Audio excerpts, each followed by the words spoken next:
Hey guys, welcome back to my channel. So today I wanted to briefly talk about a topic that I think it will be helpful to a lot of watch enthusiasts and collectors. I have been asked many times the same question, but never really thought about it in details. So the question is, how do you go about choosing the right watch for yourself? Well, in this video, I'm going to go over my 4 points, or as I like to call them, guides. So I hope you enjoy it.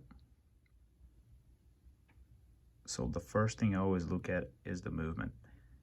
Is it going to be an automatic, a quartz, or a beautiful mechanical watch? And you can see I've got a nice selection here. This is pretty much my only quartz watch, I think. All the other ones are automatics. And I recently sold my mechanical. I had a beautiful skeleton mechanical TC9 watch, so that's gone. But you should definitely have one as well. I think that a watch collection should consist of all three movements, to be honest. Each movement obviously got its pros and cons. You can always look up what those are on your own. It's a pretty interesting topic there. So my preference order would be automatic first, mechanical as a second choice, and again, I just sold mine, so I don't have it anymore. I need to get another one. And last, third choice will be a nice quartz watch. Let me know what is yours. Let me know in the comment section below what's your perfect order. So speaking of the movement, you need to know what kind of movement do you like. I mean, or more specifically, where do you want it to be made? Is it going to be a nice Swiss made? Is it going to be a Chinese made? Japanese? So you need to kind of figure out which one is it going to be. Obviously, the Swiss movement watches are going to be your most expensive choices. So that kind of, relates to budget, which is what we're going to talk about next. The second thing I look at is the style of the watch. Do you want a pilot's watch, a skeleton, a cool diver's watch, a dress watch, a super nice sports chronograph, or something else? You have to know what you're after. That's pretty important. As you can see right here, I've got a bunch of divers basically. Well, not counting this one here, the Red Star.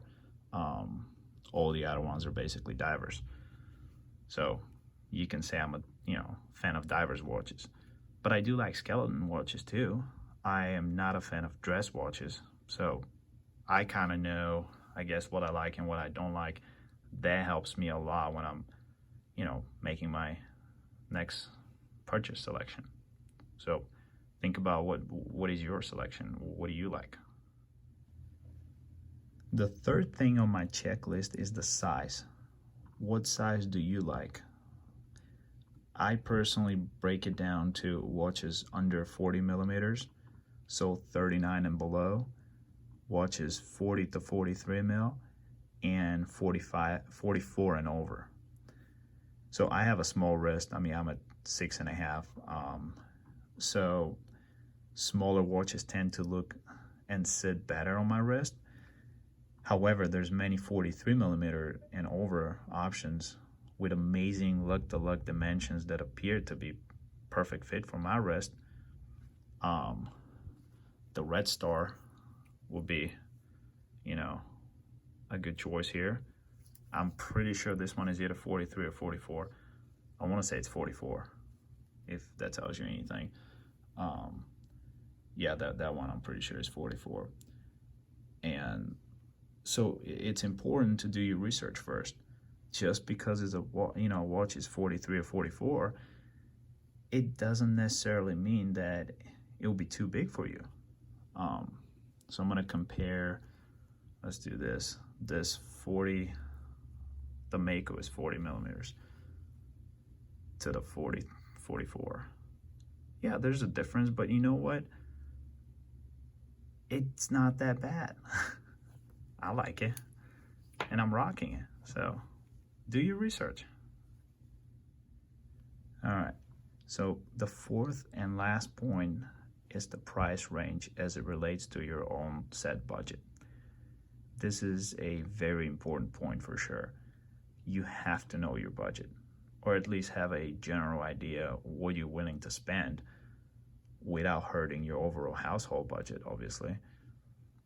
I think what I and many others in this hobby are doing is we like to what we call move a watch or sell a watch. And it's usually a watch that we just don't wear.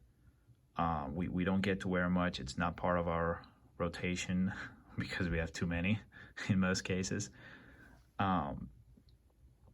So yeah, I mean, we just don't wear that watch and we want to move it in order to fund our next purchase. It is part of the hobby. It's a great way of letting someone else enjoy a watch that you don't wear while getting some money back for it. I think, and that's just my opinion, generally watch flippers don't make much money, if any, off their watch sales. I almost always lose money on my sales, and I'm okay with it because it does help me some to fund my next purchase versus having to dip into my savings or something like that. I never do that. That's number one rule. Don't dip into your savings to purchase a watch. So let me know, how do you fund your next purchase? What do you do? Let me know in the comment section below. So to summarize, my 4 guides when choosing your next watch are: number 1, the movement type and brand, the style of the watch, the size, and then lastly, your targeted price as it relates to your budget. So those are usually the 4 points that I follow when I'm picking a watch. Again, let me know what are your 4 points, or 5 or 6. Just let me know, what do you do? All right, guys, so before I close here, let me know how my audio is. I've been experimenting with some new hardware, and on my end, it sounds pretty good. Let me know what do you think? So guys, I hope that this little guide will help you in your next watch search. Your thoughts are always appreciated. As always, if you like this video, please consider subscribing and sharing it. Thank you very much, and I'll see you in my next video.